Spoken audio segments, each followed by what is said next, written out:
नमस्कार। आज हम भगवत गीता पर एक गहरी चर्चा करने वाले हैं। हाँ, और खास तौर पर पहले अध्याय पर। बिल्कुल, उसके भी शुरुआती 10 श्लोकों पर। और हमारी कोशिश ये रहेगी कि ये कोई लेक्चर जैसा ना लगे, है ना? नहीं, बिल्कुल नहीं। एक शांत चिंतनशील बातचीत की तरह। जहां हम इन श्लोकों को आज की जिंदगी से जोड़कर देख सकें। मतलब डर, अहंकार, उलझन, ये सब। तो चलिए शुरू करते हैं। ये कहानी सिर्फ कुरुक्षेत्र की नहीं है। नहीं, ये हम सबके मन के अंदर चलने वाले युद्ध की कहानी है। तो सब कुछ शुरू होता है धृतराष्ट्र के एक सवाल से।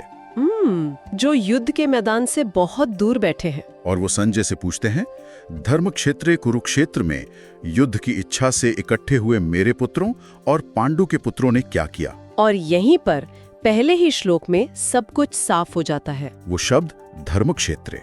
उन्हें डर है कि उस पवित्र भूमि का असर उनके बेटों के खिलाफ न हो जाए। सही बात है। और उससे भी बड़ी बात, मामा कहा, मेरे। हाँ, मेरे पुत्र और पांडु के पुत्र। उन्होंने एक लकीर खींच दी। वो ये भी तो कह सकते थे कि कौरवों और पांडवों ने क्या किया। बिल्कुल, पर उन्होंने ऐसा नहीं कहा। ये दिखाता है कि ये सवाल जानकारी के लिए नहीं, बल्कि एक गहरे पक्षपात और असुरक्षा से पूछा गया है। मतलब बंटवारा तो वहीं से शुरू हो गया, मन में ही। लड़ाई मैदान में बाद में शुरू होती है, पहले वो मन में शुरू हो चुकी है। तो ये तो हुई महल में बैठे राजा की बात। अब मैदान पर चलते हैं, दुर्योधन के पास। संजय बताते हैं कि पांडवों की सेना को देखकर दुर्योधन अपने गुरु द्रोणाचार्य के पास जाते हैं। पर उनका जाना कोई सम्मान दिखाने जैसा नहीं लगता। नहीं, बिल्कुल नहीं। वो एक डरे हुए नेता की तरह जाते हैं। आत्मविश्वास से भरे हुए नहीं। वो सीधे अपने कमांडर के पास एक तरह की शिकायत लेकर पहुंचते हैं। हाँ, और वो जो कहते हैं वो बहुत दिलचस्प है। वो कहते हैं, हे आचार्य, आपके बुद्धिमान शिष्य द्रुपद के पुत्र द्वारा सजाई गई इस विशाल सेना को देखिए। वो सीधे सीधे उकसा रहे हैं। धृष्टद्युम्न का नाम लेकर। ये तो दुखती रग दबाने वाली बात हुई, है ना? बिल्कुल। ये एक सीधी साधी मनोवैज्ञानिक चाल है। वो जानते हैं कि धृष्टद्युम्न का जन्म ही द्रोण का वध करने के लिए हुआ था। हाँ, और वो द्रोण को याद दिला रहे हैं कि देखिए, आपका ही सिखाया हुआ शिष्य आज आपके खिलाफ खड़ा है। और साथ में द्रुपद का नाम लेकर वो पुराने अपमान की आग को भी हवा दे रहे हैं। तो ये एक तरह की इमोशनल ब्लैकमेलिंग हुई। सही पकड़ा आपने। एक सच्चा लीडर प्रेरणा देता है। और दुर्योधन हेरफेर कर रहे हैं। वो अपनी सेना को व्यक्तिगत दुश्मनी और पुराने जख्मों को कुरेद कर लड़ने पर मजबूर कर रहे हैं। मतलब उन्हें अपनी सेना की योग्यता पर भरोसा नहीं है? नहीं, उनका पूरा दाव इस बात पर है कि वो अपने सेनापतियों की भावनाओं को कितना भड़का सकते हैं। अच्छा, तो वो द्रोण को उकसा चुके हैं, पर उनकी घबराहट खत्म नहीं होती। नहीं, बल्कि और बढ़ जाती है। और इसके बाद तो वो और भी अजीब काम करते हैं। वो अपनी सेना की बात ही नहीं करते, वो पांडवों के योद्धाओं के नाम गिनाने लगते हैं। हाँ, और ये एक बहुत बड़ा मनोवैज्ञानिक संकेत है। श्लोक 4 से 6 तक वो सिर्फ पांडवों की गिनती करें। भीम, अर्जुन, युयोधान, विराट, द्रुपद, एक लंबी लिस्ट है। कोई भी सेनापति लड़ाई से ठीक पहले दुश्मन की ताकत पर इतना क्यों सोचेगा? क्योंकि वो डरा हुआ है। अच्छा। डर में इंसान को हमेशा सामने वाला ज्यादा ताकतवर और खुद छोटा महसूस होता है। वो एक एक नाम लेकर शायद हिसाब लगा रहे हैं कि अरे ये भी उनके साथ है। बिल्कुल। और ये सिर्फ गिनती नहीं है, वो ये भी देख रहे हैं कि पांडवों के साथ कितने शक्तिशाली गठबंधन है। काशी जैसा राज्य भी उनके साथ है। तो ये सब देखकर उनकी अपनी असुरक्षा और बढ़ रही है। हाँ, वो द्रोण को खतरा बता रहे हैं, लेकिन असल में वो अपनी घबराहट दिखा रहे हैं। एक लीडर को खतरे का आकलन करना चाहिए, लेकिन उसमें डूबना नहीं चाहिए। सही बात है। दुर्योधन का पूरा ध्यान समस्या पर है, समाधान पर नहीं। ठीक है, तो दुश्मन की ताकत का इतना ब्यौरा देने के बाद वो आखिरकार अपनी सेना की तरफ मुड़ते हैं। हाँ, जैसे उन्हें अचानक याद आया, अरे हाँ, हमारे पास भी तो लोग हैं।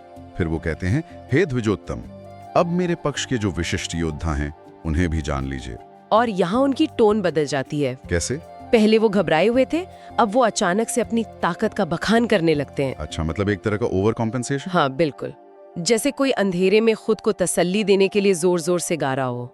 और वो बड़े बड़े नाम गिनाते हैं, आप मतलब द्रोण, भीष्म, कर्ण, कृपाचार्य। हाँ, उस समय के सबसे महान योद्धा। फिर वो एक बहुत ही खास बात कहते हैं। हाँ, मदर थे त्यक्त जीवितः, कि और भी शूरवीर हैं जो मेरे लिए जान देने को तैयार हैं। ये वाक्य मुझे हमेशा बहुत अजीब लगता है। अजीब इसलिए है क्योंकि ये दुर्योधन के पूरे चरित्र को एक वाक्य में बता देता है। उनका अहंकार साफ साफ झलकता है। वो ये नहीं कह रहे हैं कि ये योद्धा धर्म के लिए लड़ रहे हैं या हस्तिनापुर के लिए। नहीं, वो कह रहे हैं ये सब मेरे लिए मरने को तैयार है। उन्होंने पूरे युद्ध को अपने व्यक्तिगत अहंकार से जोड़ दिया है। तो ये धर्म युद्ध तो है ही नहीं। उनके लिए तो बिल्कुल नहीं, ये उनकी अपनी जिद की लड़ाई है। भीष्म और द्रोण जैसे लोग उनके लिए सिर्फ मोहरे हैं। तो एक तरफ गहरा डर और दूसरी तरफ उतना ही गहरा अहंकार। ये तो बहुत ही अस्थिर मानसिक अवस्था है। बिल्कुल, और यही अस्थिरता उनके अगले और आखिरी बयान में सबसे साफ नजर आती है। 10वां श्लोक। हाँ, जो इस पूरी बातचीत का निचोड़ है। वो कहते हैं कि भीष्म द्वारा रक्षित हमारी सेना अपर्याप्तम है और भीम द्वारा रक्षित उनकी सेना पर्याप्तम है। अब ये बड़ा अजीब है, कौरवों की सेना पांडवों से कई ज्यादा बड़ी थी। हाँ, और भीष्म सबसे महान सेनापति थे, तो फिर अपनी सेना को अपर्याप्त क्यों कहा? शायद वो डींग हाँक रहे हों कि हमारी सेना असीमित है। हो सकता है, पर अगर हम उनकी घबराहट को देखें तो दूसरा मतलब ज्यादा सही लगता है कि हमारी सेना काफी नहीं है। पर ऐसा कैसे? भीष्म, कर्ण और 11 अक्षौहिणी सेना ये नाकाफी कैसे हो सकती है? क्योंकि दुर्योधन सिर्फ संख्या नहीं देख रहे हैं, तो फिर क्या देख रहे हैं? वो सेना के पीछे की भावना को महसूस कर रहे हैं। वो जानते हैं कि पितामह भीष्म का दिल पांडवों के साथ है, वो मन से नहीं लड़ेंगे। और द्रोणाचार्य भी अपने प्रिय शिष्यों के खिलाफ लड़ रहे हैं। बिल्कुल, उनकी सेना में एक साझा उद्देश्य की कमी है। अच्छा, और दूसरी तरफ वो भीम का नाम लेते हैं, अर्जुन का नहीं। ऐसा क्यों? क्योंकि भीम इस युद्ध में सबसे ज्यादा प्रेरित व्यक्ति है। वो बदले की आग में जल रहे हैं। दुर्योधन जानते हैं कि भीम पूरी ताकत और जुनून से लड़ेंगे। मतलब पांडवों की सेना छोटी है पर एकजुट है। हाँ, और उनके पास लड़ने का एक मजबूत कारण है। दुर्योधन को दिख रहा है कि उनका हार्डवेयर मतलब संख्या मजबूत है, पर पांडवों का सॉफ्टवेयर यानी मनोबल कहीं ज्यादा शक्तिशाली है। वाह, तो ये सिर्फ एक सैन्य आकलन नहीं है। नहीं, ये एक गहरी मनोवैज्ञानिक सच्चाई का कबूलनामा है। वो खुद मान रहे हैं कि संख्या और शक्ति आत्मविश्वास की गारंटी नहीं है। असली ताकत तो इरादे से आती है। और दुर्योधन में उसी की कमी है। अंदर ही अंदर उन्हें पता है कि वो अधर्म के पक्ष में है, और यही अपराध बोध उनकी विशाल सेना को भी कमजोर बना रहा है। तो इन पहले 10 श्लोकों में एक भी तीर नहीं चला है। युद्ध अभी शुरू भी नहीं हुआ है, लेकिन एक नेता का पूरा मनोविज्ञान सामने आ गया है। हाँ, पक्षपात, डर, अहंकार, सब कुछ। और सबसे कमाल की बात यह है कि इस पूरे सीन में कृष्ण ने एक शब्द भी नहीं कहा है। वो चुपचाप ये सब देख रहे हैं। और शायद यही इन 10 श्लोकों की सबसे महत्वपूर्ण सीख है। क्या?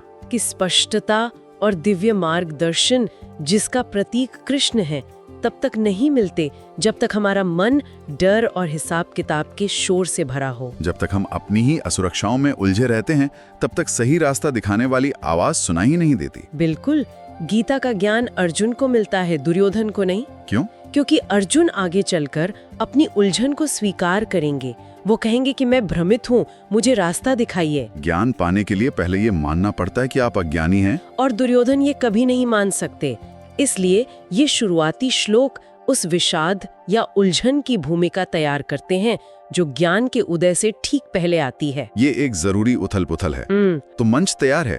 2 सेनाएं हैं, 2 अलग-अलग नजरिए हैं। एक तरफ दुर्योधन का डरा हुआ अहंकारी मन है, दूसरी तरफ पांडव हैं जो अभी शांत हैं और कृष्ण पर भरोसा करके खड़े हैं। और असली संघर्ष तो अभी शुरू होना बाकी है। हाँ, लेकिन यह हमें एक बहुत गहरे विचार के साथ छोड़ जाता है कि क्या जीत या हार का फैसला मैदान पर होने से पहले ही मन में नहीं हो जाता? क्या हमारी बाहरी लड़ाइयाँ सिर्फ हमारे अंदरूनी संघर्षों का एक प्रतिबिंब नहीं होती?